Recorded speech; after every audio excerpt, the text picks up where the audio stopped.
2024-25 వ్యవసాయ బడ్జెట్ గౌరవ సభాపతి గారు, గౌరవ ముఖ్యమంత్రి వర్యులు, గౌరవ సహచర మంత్రివర్యులు మరియు గౌరవ సభ్యులందరికీ నా హృదయపూర్వక నమస్కారాలు తెలియజేస్తున్నాను. ప్రముఖ కవి గుర్రం జాషువా గారు రైతు గురించి వ్రాసిన పద్యంతో వ్యవసాయ బడ్జెట్ ప్రారంభించడం సముచితంగా భావిస్తున్నాను. వాని రెక్కల కష్టంబు లేనినాడు సస్యరమ పండి పులకింప సంశయించు, వాడు చెమటోడ్చి ప్రపంచమునకు భోజనం పెట్టు, వాడికి భుక్తి లేదు. రైతుకి పై పరిస్థితి మారాలని, రైతే రాజు కావాలని మన ప్రియతమ ముఖ్యమంత్రి శ్రీ నారా చంద్రబాబు నాయుడు గారు ఆకాంక్ష అని చెప్పి తెలియజేస్తున్నాను. ఆరుగాలం ఇంటిల్లిపాది శ్రమించి ఈ ప్రపంచానికి అన్నం పెట్టే రైతన్నకు మనస వాచ కర్మన శిరస్సు వంచి పాదాభివందనం తెలియజేస్తున్నాను. నడి సముద్రంలో గమ్యము లేని దిశగా కొట్టుకుపోతున్న నావకు సుక్కాను వలె అంధకారమనే అగాధంలో పడిపోతున్న ఆంధ్ర రాష్ట్రానికి దిశానిర్దేశం చేసే దక్షత, దార్శనికత కలిగిన నాయకుడు కావాలని, ఇటు సంక్షేమం అటు అభివృద్ధి సమదృష్టితో రాష్ట్రాన్ని ముందుకు తీసుకెళ్లగలిగే నాయకుడు కావాలని, ప్రజలు సరైనటువంటి సమయంలో సరైనటువంటి నిర్ణయం తీసుకొని అభ్యుదయ పరిపాలన రీతికి, రాజనీతజ్ఞతకి నిలువెత్తు నిదర్శనమైన మన ప్రీతమ నేత చంద్రబాబు గారిని ముఖ్యమంత్రిగా గెలిపించుకున్నారు. ఇంతట ఘన విజయం అందించినటువంటి రాష్ట్ర ప్రజలు రుణం తీర్చుకునేందుకు మనందరం నిరంతరం కష్టపడాలని మన ముఖ్యమంత్రి గారు మాకు పదే పదే చెబుతుంటారు. అధ్యక్ష, వ్యవసాయ శాఖ గ్రామీణ ప్రాంతాలు వెలుగు నీలుతూ రైతు కుటుంబాల్లో సంతోషం నింపాలంటే వ్యవసాయానికి నిర్దిష్ట ప్రణాళిక అవసరమని దివంగత వ్యవసాయ శాస్త్రవేత్త భారతరత్న డాక్టర్ ఎంఎస్ స్వామినాథన్ గారు సూచించారు.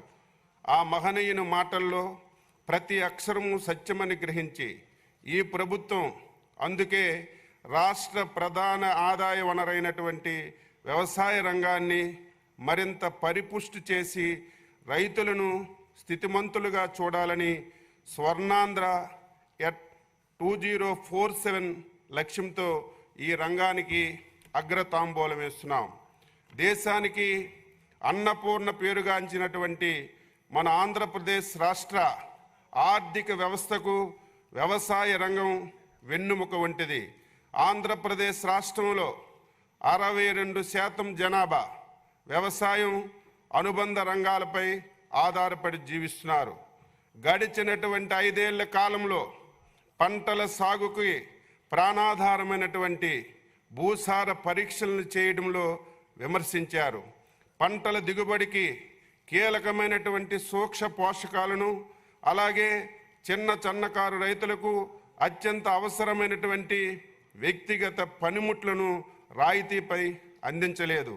రబీ కాలంలో పంటలు నష్టపోయినటువంటి రైతులకు పంటల బీమా సాయంతో అండగా నిలవాలన్నటువంటి బాధ్యతను గత ప్రభుత్వం గాలి కొదిలేసింది. అంతేకాకుండా గత సంవత్సరంలో కరువు పీడిత ప్రాంతాలకు పంటల బీమా అందించాలని విచక్షణ కూడా మర్చిపోయారు. మన సంకీర్ణ ప్రభుత్వం అధికారంలోకి వచ్చినటువంటి 100 రోజుల్లో రైతు అభ్యున్నతే ప్రధాన లక్ష్యంగా భావించి వ్యవసాయ శాఖకు సంబంధించి భూసార పరీక్షా పత్రాలు జారీ, పొలం పిలుస్తుంది, డిజిటల్ వ్యవసాయంలో భాగంగా ఫార్మర్స్ రిజిస్ట్రీ ఏర్పాటుకు చర్యలు, పంట సాగులో డ్రోన్ వినియోగంపై అవగాహన మరియు శిక్షణ, కౌలు రైతులకు గుర్తింపు కార్డులు పంపిణీ చేశాం. ఆగస్టు సెప్టెంబర్ నెలలో రాష్ట్రాన్ని కుదిపేసినటువంటి వరదల్లో పంట నష్టపోయినటువంటి రైతులకు పెట్టుబడి రాయితీ సహాయాన్ని పెంచడమే కాకుండా నెల రోజుల్లోనే బాధిత రైతులందరికీ నేరుగా సొమ్ము అందించడానికి కంటి మీద కునుకు లేకుండా శ్రమించి అండగా నిలిచారు మన ముఖ్యమంత్రి గారు. రానున్న కాలంలో వ్యవసాయ రంగాన్ని మరింత అభివృద్ధి చేసేందుకు ఆంధ్రప్రదేశ్ సాగుదారుల హక్కు చట్టం 2024 రైతు బృందాలకు డ్రోన్లు సరఫరా, రైతులకు వ్యక్తిగత పనిముట్లు, రాయితీపై విత్తన సరఫరా, బంజర భూముల్ని సాగులోకి తీసుకురావడం, అన్నదాత సుఖీభవ, పిఎం కిసాన్ పంటల బీమా, వడ్డీ లేని రుణాలు వంటి పథకాలు అమలు చేయబోతున్నాం. 2024-25లో వ్యవసాయ శాఖలోని రైతు సంక్షేమం మరియు అభివృద్ధి కార్యక్రమాల కోసం ఈ బడ్జెట్ను ప్రవేశపెడుతున్నాం. భూసార పరీక్ష ఫలిత పత్రాలు. పంటల దిగుబడికి భూసారమే కీలకం. రైతు తన పొలంలో మట్టి సారం, పోషక లోపాలు తెలిస్తేనే ఏ కాలంలో ఏ పంట సాగు చేయాలో తెలుస్తుంది. ఇలా మట్టి నమూనాలను విశ్లేషించి ఆ మట్టిలో పోషక లోపాలను తెలియజేసి మంచి దిగుబడి సాధించడానికి తీసుకోవలసినటువంటి చర్యలను ఈ భూసార పరీక్ష ఫలిత పత్రాల ద్వారా సూచిస్తాయి. వీటికి ప్రాధాన్యతను గుర్తెరిగి తిరిగి మళ్ళీ ఈ సంవత్సరం యుద్ధ ప్రాతిపదికన ఎస్హెచ్ఈలు పంపిణీ చేయడానికి రాష్ట్ర ప్రభుత్వం విధానపరమైనటువంటి నిర్ణయం తీసుకుందని చెప్పి తెలియజేస్తున్నాను. 2024-25 4.5 లక్షల మట్టి నమూనాలు విశ్లేషణకు 18.35 కోట్ల లక్ష్యంగా ఇప్పటి వరకు 4.15 లక్షల నమూనాలు సేకరించాం. 1.21 లక్షల నమూనాలు విశ్లేషించి 79,000 మట్టి నమూనాలకు ఎస్హెచ్సి జారీ చేశాం. ఎన్నో ఏళ్లుగా ప్రయోగాల్లో రసాయనాలు మరియు శ్రమతో కూడిన వెబ్ కెమిస్ట్రీ కానీ పద్ధతిలో మట్టి నమూనాలు విశ్లేషిస్తున్నాం.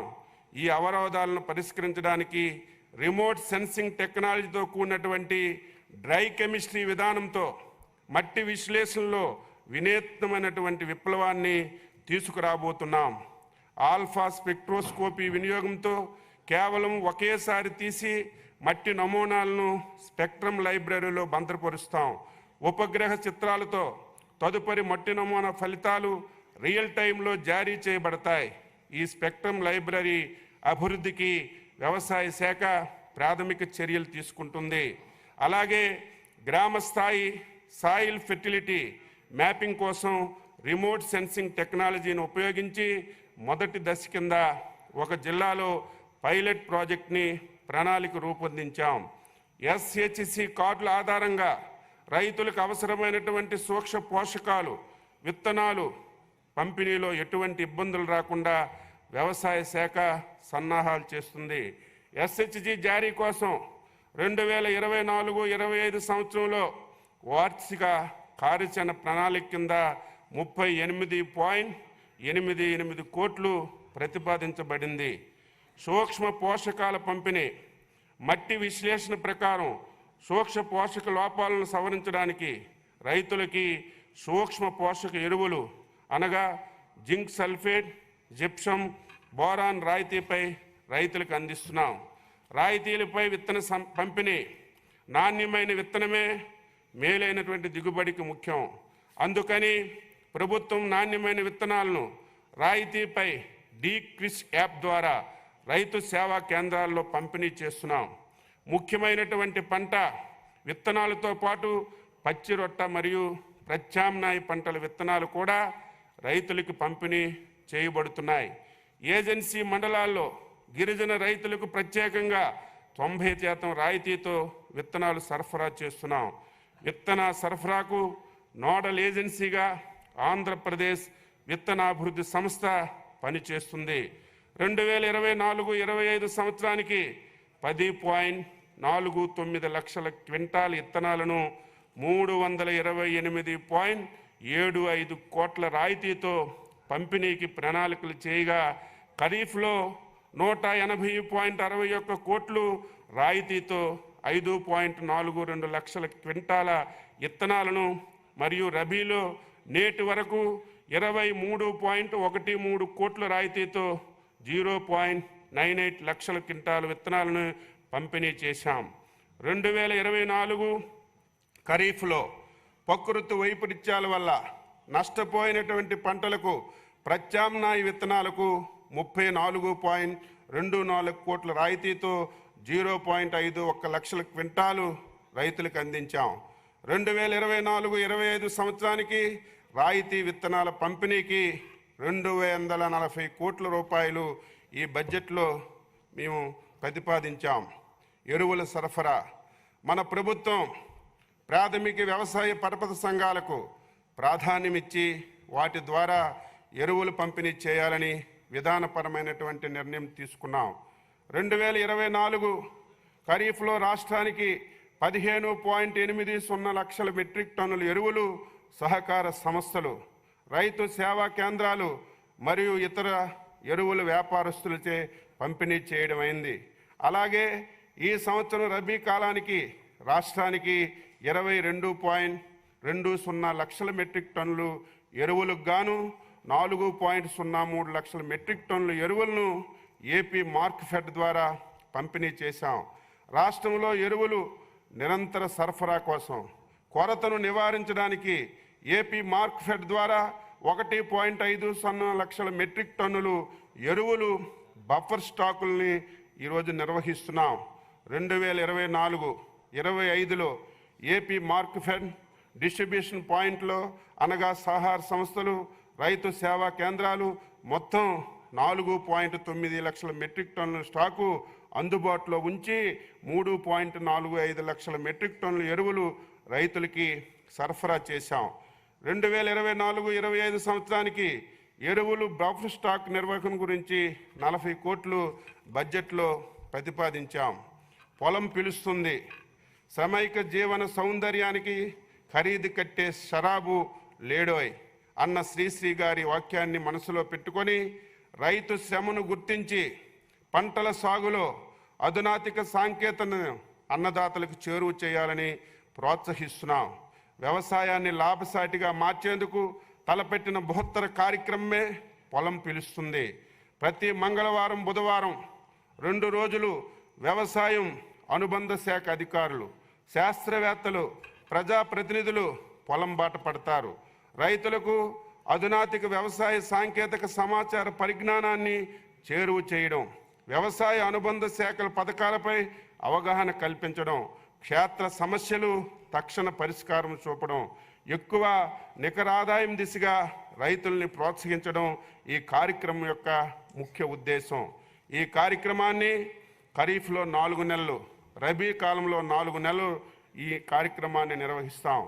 ప్రస్తుతం వ్యవసాయ రంగంలో వస్తున్నటువంటి ఆధునిక సాంకేతిక సమాచార పరిజ్ఞానంతో పంటలు పండించడం అనగా వ్యవసాయంలో డ్రోన్లు మరియు వాటి ఉపయోగాలు, సాంకేతిక applications, CLSN, PDSS, crop life system, pest disease surveillance system, NPSS, national pest surveillance సిస్టంపై అవగాహన ఈ ప్రోగ్రాంలో కల్పిస్తున్నాం.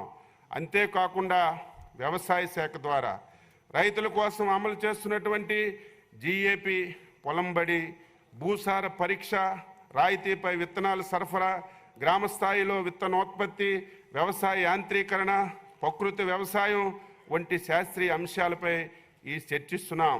క్షేత్రస్థాయి సందర్శనల సమయంలో పంటలకు సంబంధించినటువంటి సమస్యలను విశ్లేషించి శాస్త్రవేత్తల ద్వారా రైతులకు సాధ్యమైన పరిష్కారాలను అందించడంతో పాటు గ్రామ సభలో రైతు సమస్యలపై చర్చించి తదనుగుణంగా అవసరమైన చర్యలు తీసుకుంటున్నారు. సమస్యలు, ఫిర్యాదులను ఆయా శాఖల ద్వారా పరిష్కరించలేకుంటే వాటిని ఆయా శాఖల రాష్ట్ర స్థాయి ఉన్నతాధికారులకు పంపించడం జరుగుతుంది. 2024-25 సంవత్సరంలో పొలం పిలుస్తుంది కార్యక్రమం అమలు కోసం 11.31 కోట్లు RKVY పథకం నుంచి బడ్జెట్కి కేటాయించడం జరిగింది.